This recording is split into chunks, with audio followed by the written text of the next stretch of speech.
Muy buenos días, hermanos en Cristo y María, una mañana más aquí para compartir la palabra dulce de Dios. Hoy es domingo 26 de febrero de 2023. Les habla el Padre Tomás Galarza Figueroa y este es su canal de gracia y bendición.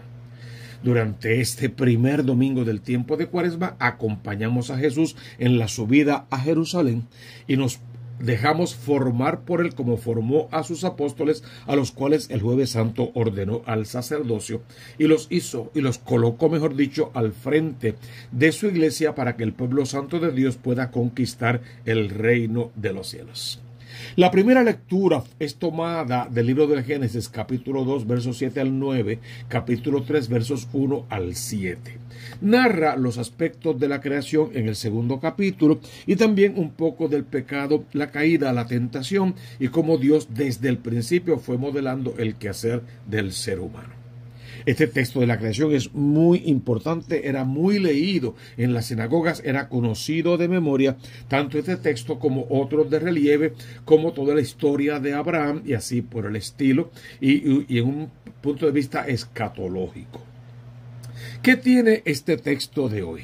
Bueno, primero el Señor se abajó, tomó arcilla de la tierra y modeló una estatuilla. Hasta ahí nada nuevo, cualquier alfarero podría hacerlo de igual manera. La gran diferencia estriba en que en su momento Dios sopló su aliento sobre la nariz de la estatua y le dio vida.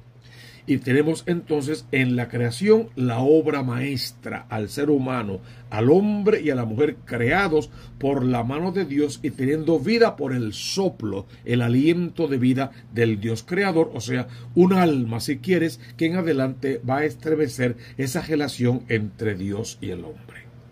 Luego de eso que hizo al hombre, el Señor plantó un jardín en el Edén hacia oriente y colocó en él al hombre que había modelado.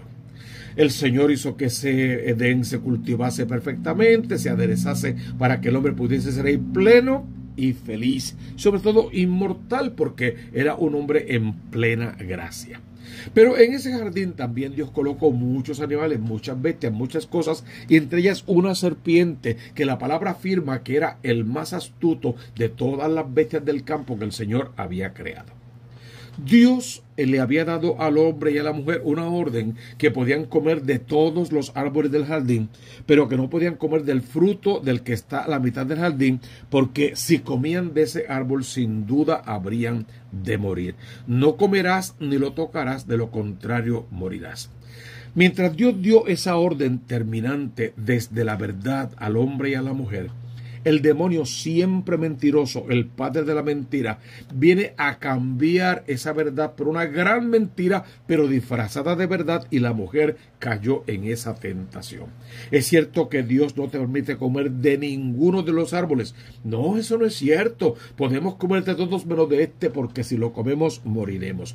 Una vez que el demonio puso a la mujer donde la quería, entonces la atacó de manera frontal. Eso es mentira. Dios te está mintiendo. No vas a morir. Lo que pasa es que si comes de ese árbol, entonces sabrás tanto como Dios, serás Dios, ya no necesitarás a Dios y Él se quedará sin reinado. Serían básicamente las palabras de la serpiente, o por lo menos la que la mujer fue entendiendo en aquel discurso.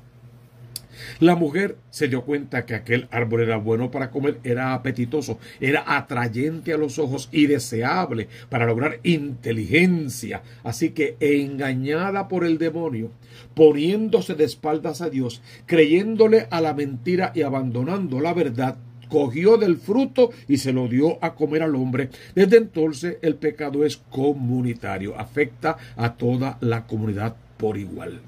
Se le abrieron los ojos a los dos y descubrieron que estaban desnudos y entrelazaron hojas de higuera y se las ciñeron. Fíjate qué interesante. La serpiente, el diablo, le dice: si comes de ese árbol serás como Dios, irás hacia arriba, hacia la cima. Comieron del árbol y fueron hacia abajo, hacia el abismo.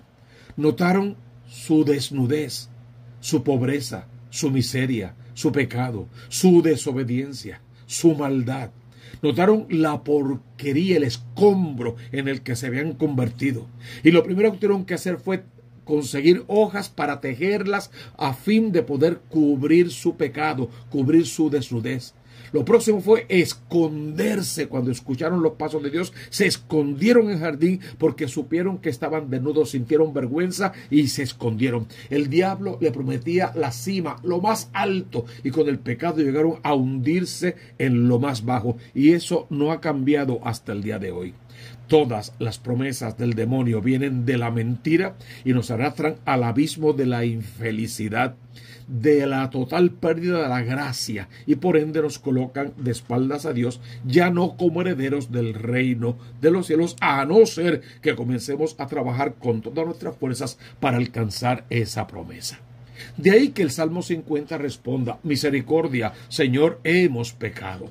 Misericordia, Dios mío, por tu bondad, por tu inmensa compasión, borra mi culpa, lava del todo mi delito, limpia mi pecado, pues yo reconozco mi culpa, tengo siempre presente mi pecado. Contra ti solo pequé, cometí la maldad que aborreces.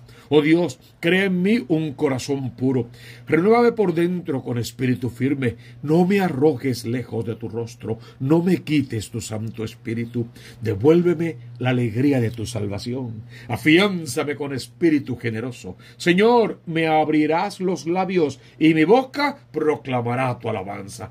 Es un salmo mucho más largo, léelo en casa por favor, escudriñalo y deja que Dios te hable a través de cada uno de sus versos, puedas presentarle a Dios tu miseria, y Él, quien es el Padre de la misericordia, se compadecerá.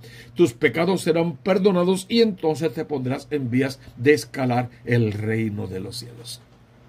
Esta segunda lectura complementa perfectamente, es de la carta del apóstol San Pablo a los romanos en el capítulo 5, versos 12 al 19. Y narra justamente como que una secuela de aquella primera lectura.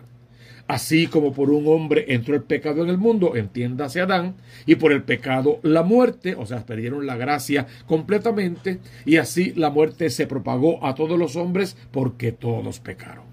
Pues bien, habiendo pecado de esa manera, y por un hombre, por el pecado de uno, todos fueron igualmente contagiados por la gracia de otro, por el reino del otro, por el poder del otro, por la vida del otro, por el sacrificio del otro, por la muerte y resurrección del otro, de Jesús, todos habremos de alcanzar la vida eterna si a diario trabajamos para que así sea. Entonces, la lectura es un llamado, una invitación a decirte: eres libre. Tú puedes elegir vivir como Adán y pecar y vivir de espaldas a Dios. O puedes decidir vivir como Jesús en total y absoluta obediencia, sin dejarte tentar por el demonio, aunque él lo intente 1000 veces por segundo todos los días, fiel a las enseñanzas y al mandato de Dios para que seas heredero de ese reino, y tú y toda tu familia, tu casa entera pueden salvarse. Vamos a inaugurar el reino de los cielos en nuestro corazón. Lo habíamos perdido a causa del pecado de Adán, pero hoy hacemos un rechazo a Adán y a su suerte para poder encaminarnos con Jesús en la subida a Jerusalén hasta la muerte en cruz, si fuera necesario, para granjearnos el reino de los cielos. Mira, este evangelio es según San Mateo, capítulo 4, versos 1 al 11. Son las tentaciones de Jesús en el desierto, que siempre las vamos a leer en este ciclo A, en el primer domingo del tiempo de Cuaresma. 3 tentaciones en el desierto, porque el miércoles de ceniza se nos dieron las 3 formas penitenciales o las 3 grandes herramientas con las que vamos a vencer a los enemigos del alma y a las tentaciones del demonio, al mundo y a la carne, y las tentaciones que no son otra cosa que el hambre o los apetitos de la carne, no es otra cosa que las riquezas o el poder o el dinero, y no es otra cosa que la vanagloria, el endiosarnos o el querer ocupar el lugar de Dios, convirtiéndonos en pequeños dioses de espaldas a Dios y a duras penas pudiendo salvarnos y echando quizá a perder incluso la vida de los que más amamos. Por ahí el demonio vino tentando a Jesús en este evangelio de hoy, y la manera particular en que Dios le venció, en que Jesús se hizo muy fuerte y muy grande ante los ojos de su Padre y nos dio a nosotros todo lo que nos hace falta igual para vencer al demonio. Estas tentaciones, mira cómo el diablo se presenta a Jesús. Jesús se va al desierto. Parecería que el primer día el diablo lo esperaba y comenzó a tentarlo. No, lo estudió por 40 días. Lo dejó en paz hasta que se dio cuenta de todas sus debilidades, igual como hizo con Adán y Eva en el paraíso, y los atacó por donde más débiles se sentían. Una vez que se cumplen los 40 días, Jesús en ayuno y en oración sobre todo, el demonio entonces se le acerca para remarcarle su debilidad. ¿Tú tienes hambre? Yo creo que sí, que tienes hambre. Y te voy a decir una cosa. Si tú tienes hambre es porque eres un tonto, un idiota.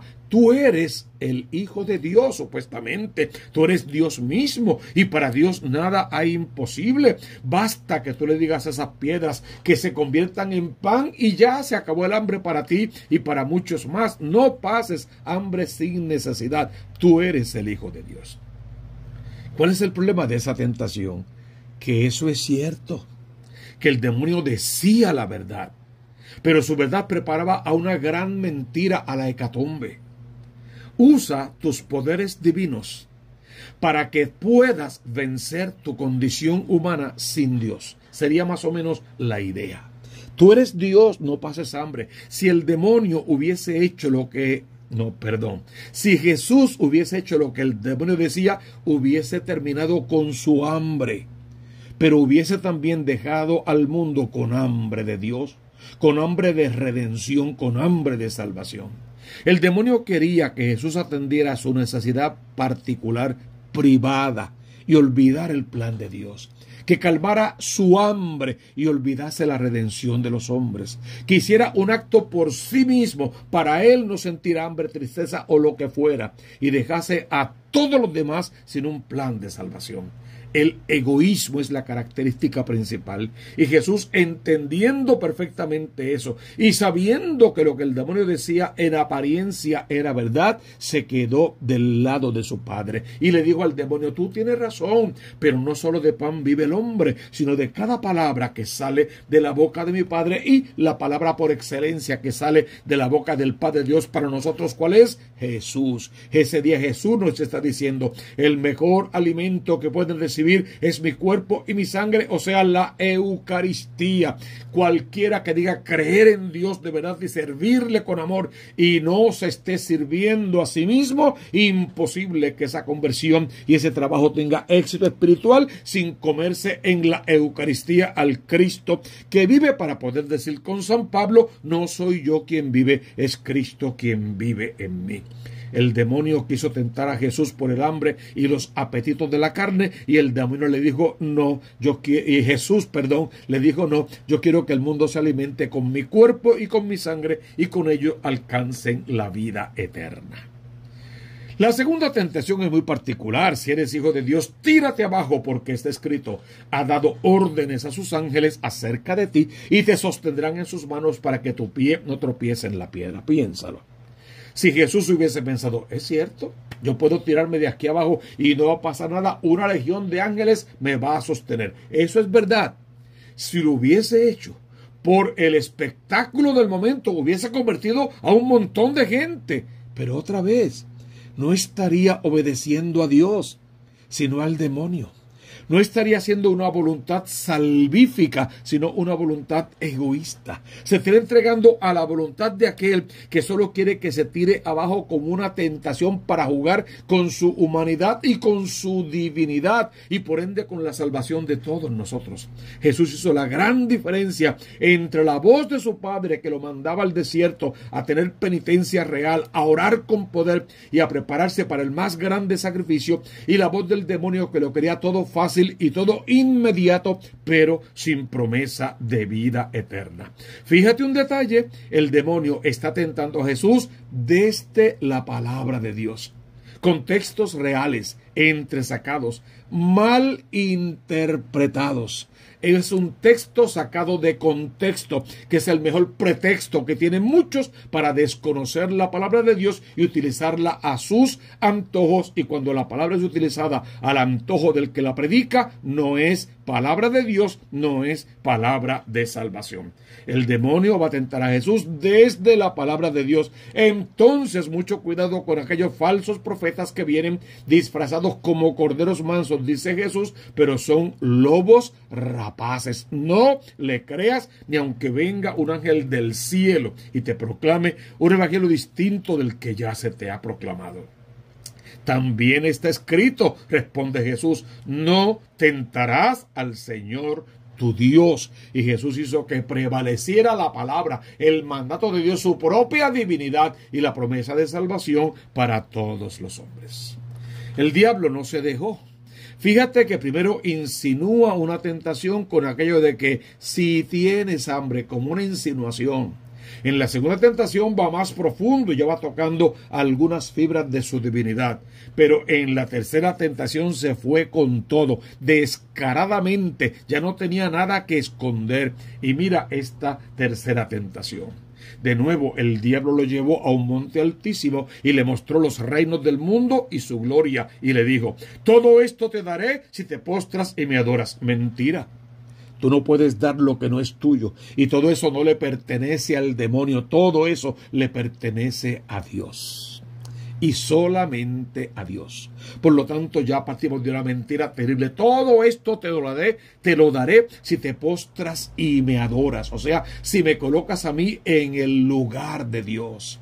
La primera tentación era el hambre o los apetitos. La segunda tentación era el poder, el dinero, los apegos de este mundo. Y la tercera tentación, esta tentación, ¿cuál es? La vanagloria, el endiosarnos, la soberbia en su máxima potencia, el desencumbrar a Dios, el sacar a Dios de nuestras vidas, el construir un mundo sin Dios, donde cualquier pensamiento o ideología de última manera ocupa el lugar de Dios, por lo menos momentáneamente, en lo que llega a otra, y así tenemos un mundo sin conciencia, sin valores, sin principio y sin promesa de salvación. Lo llevó al monte altísimo y le mostró los reinos y su gloria y le dijo, todo esto te daré si te postras y me adoras. Y aquí como Jesús, como que ya no pudo más, vete, apártate Satanás, porque también está escrito y mejor interpretado, al Señor tu Dios adorarás, solo a Él rendirás culto y tú no eres Dios.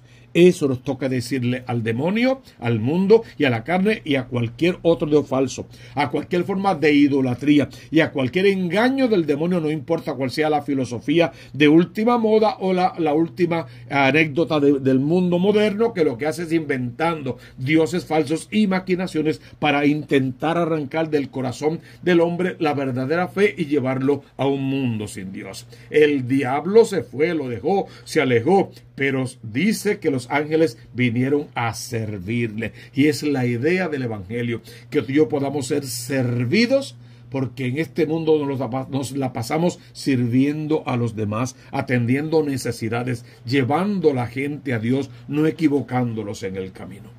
Tenemos una llamada muy particular. La creación es nuestra. O sea, tenemos que recapitularla en Cristo Jesús. Él nos la entregó para que se la devolvamos bien sana, completa. Tenemos que hacer una opción preferencial por Dios, no por Adán ni por ninguna otra ideología. Y tenemos que vencer al demonio en todas las tentaciones y no estamos solos. Dios está con nosotros y de nuestra parte. Hemos sido lavados en la sangre del Cordero y nos asiste una promesa de salvación. Entonces, en este domingo primero de Cuaresma, deja que el Espíritu Santo de Dios venga a habitar en tu corazón y te haga de nuevo y a cumplir con tus ayunos. Los ayunos no han pasado de moda. Hay que cumplir con los ayunos y encima llevar una vida congruente en santidad con el ayuno que hacemos. Hay que orar con poder todos los días de nuestra vida. Orar, orar y más orar. Y tenemos que hacer sacrificios, entrega, limosna, caridad y todo aquello que ayude al otro también en el plan de salvación. Deja que el Espíritu Santo te abrace en este momento y desde lo alto recibe su bendición en el nombre del Padre y del Hijo y del Espíritu Santo. Amén, amén y amén.